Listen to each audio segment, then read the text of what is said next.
নমস্কার বন্ধুরা, WB pharmacy YouTube চ্যানেলে আপনাদের সকলকে আবারও স্বাগতম জানাই।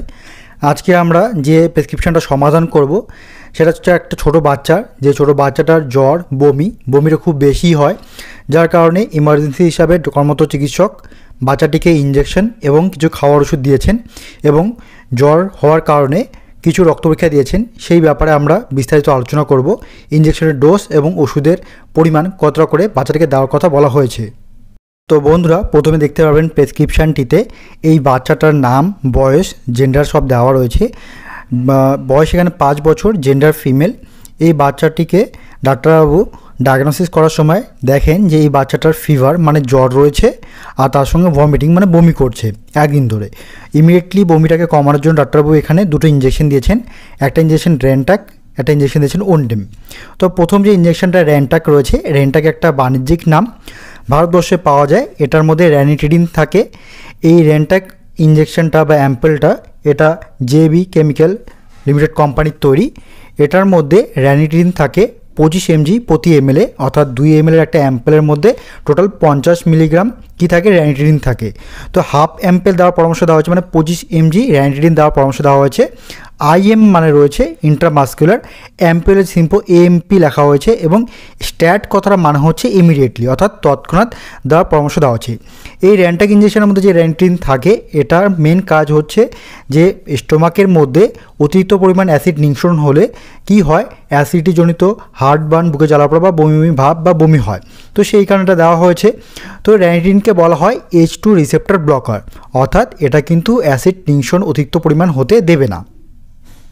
এরপর এই বাচ্চাটিকে পরবর্তী যে ইঞ্জেকশন দেওয়া হয় সেটা হচ্ছে ওনডেম ইঞ্জেকশন। এটাও একটা বাণিজ্যিক নাম, যেটা অ্যালকেম ল্যাবরেটরিজ লিমিটেড কোম্পানির তৈরি। এই ওনডেম ইঞ্জেকশনের মধ্যে থাকে ওনডেনসেট্রন, যেটা এই অ্যাম্পেলটার মধ্যে 2 ml কন্টেন্ট থাকে মেডিসিন। প্রতি ml মধ্যে 2 mg ওনডেনসেট্রন থাকে, অর্থাৎ 2 ml মধ্যে 4 মিলিগ্রাম ওনডেনসেট্রন রয়েছে। হাফ অ্যাম্পেল দেওয়ার পরামর্শ দেওয়া হয়েছে, তার মানে 2 মিলিগ্রাম দেওয়ার পরামর্শ দেওয়া হয়েছে। IM মানে ইন্ট্রামাস্কুলার, এটাও একইরকমভাবে স্ট্যাট মানে ইমিডিয়েটলি, অর্থাৎ রেনটাক এবং ওনডেম এই দুটো ইঞ্জেকশন একসঙ্গে দেওয়ার পরামর্শ দেওয়া হয়েছে দুটো আলাদা আলাদা হাতে মাস্কুলার বা মাংসপেশিতে। ওনডেনসেট্রন যেটা রয়েছে এটাকে বলা হয় অ্যান্টি এমিটিক ড্রাগ, অর্থাৎ বাচ্চাটার আপার ডাইজেস্টিভ ড্রাগটার মধ্যে কাজ করবে, অর্থাৎ বমি ভাব বা বমি হওয়াটাকে আটকাবে। এই জন্য এই ইঞ্জেকশন দুটো দেওয়ার পরামর্শ দেওয়া হয়েছে। এরপর ডাক্তারবাবু বাচ্চাটির জ্বর কমানোর জন্য এখানে সিরাপ দিয়েছেন PCM শর্ট ফর্মে লেখা হয় প্যারাসিটামলকে উল্লেখ করার জন্য, অর্থাৎ প্যারাসিটামল সাসপেনশনটা প্রতি 5 ml 125 mg করে থাকে, তার জন্য 125/5 লেখা হয়েছে। খাওয়ার ডোজ দিয়েছেন 5 ml করে TDS মানে টারিন ডাই, মানে দিনে 3 বার করে খাওয়ার পর কন্টিনিউ 5 ডেজ, 5 দিন খাওয়ার পরামর্শ দেওয়া হয়েছে। প্যারাসিটামলের যার মূল কাজ হচ্ছে অ্যানালজেসিক এবং অ্যান্টিপাইরেটিক। অ্যানালজেসিক টার্মটা যে বলছি এটা মনে রাখবেন, ব্যথাটাকে কমাবে। অ্যান্টিপাইরেটিক মানে শরীরে যেটা স্বাভাবিক তাপমাত্রা থাকে, সেই স্বাভাবিক তাপমাত্রা বেশি হয়ে গেলে যেটাকে জ্বর উল্লেখ করা হয়, জ্বর বিভিন্ন রোগের লক্ষণ, তো এই লক্ষণটাকে কমানোর জন্য অর্থাৎ জ্বরটাকে কমানোর জন্য PCM বা প্যারাসিটামল দেওয়া হয়েছে। এরপর ডাক্তারবাবু বাচ্চাটিকে একটা সিরাপ দিয়েছেন যেটা র্যান্টপ নামে পরিচিত, যেটা বাণিজ্যিক কোম্পানি রয়েছে অ্যারিস্টো ফার্মাসিউটিক্যাল লিমিটেড কোম্পানির তৈরি, যেটা ডোজ দিয়েছেন 5 ml করে ODAC। 5 ml ওষুধ খেতে হবে। OD মানে ওমনিডাই, মানে দিনে একবার, AC মানে অ্যান্টিসাইবোস। এই র্যান্টপ ওষুধটার মধ্যে মেন যে জিনিস থাকে সেটা থাকে র্যানিটিডিন থাকে, 75 মিলিগ্রাম থাকে প্রতি 5 ml এর মধ্যে। এটা সকালে একবার করে খালি পেটে দেওয়ার পরামর্শ দেওয়া হয় এবং কন্টিনিউ 5 ডেজ, 5 দিন খাওয়ার পরামর্শ দিয়েছেন। র্যানিটিডিনকে আমরা জানি যে হিস্টামিন H2 রিসেপ্টর ব্লকার বলা হয়। একটু আগে যেরকম বললাম, স্টোমাকের মধ্যে পাকস্থলীর মধ্যে যদি অতিরিক্ত পরিমাণে অ্যাসিড নিঃসরণ হয় তাহলে যে অ্যাসিড রিলেটেড সিমটমসগুলো দেখা যায়, লক্ষণগুলো, অর্থাৎ বমি ভাব, বমি হওয়া, বুকে জ্বালা পড়া, মুখ দিয়ে টক জল ওঠা, এটাকে কমায়। এটা কিন্তু এই সিরাপটা দেওয়া হয়েছে। এরপর ডাক্তারবাবু একই রকমভাবে সিরাপ দিয়েছেন, সিরাপ ওনডেম, যেটা একটু আগে বললাম ওনডেম, যেটা ইঞ্জেকশন ফর্মে পাওয়া যায়, আবার এটা সিরাপ ফর্মও রয়েছে।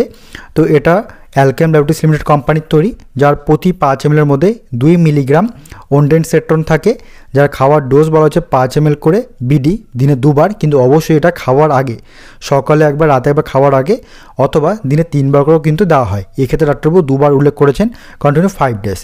অর্থাৎ এই ওষুধটা খেলে পরে বাচ্চার যে বমি ভাবটা হচ্ছিল সেটা কিন্তু কম হবে।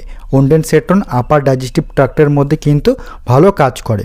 এরপর ডাক্তারবাবু উল্লেখ করেছেন যে এখানে টু অ্যাটেন্ড পেডিয়াট্রিক ওপিডি, মানে বাচ্চাদের শিশুদের যে আউট পেশেন্ট ডিপার্টমেন্ট সরকারি হাসপাতালে যে থাকে সেখানে দেখার পরামর্শ দিয়েছেন।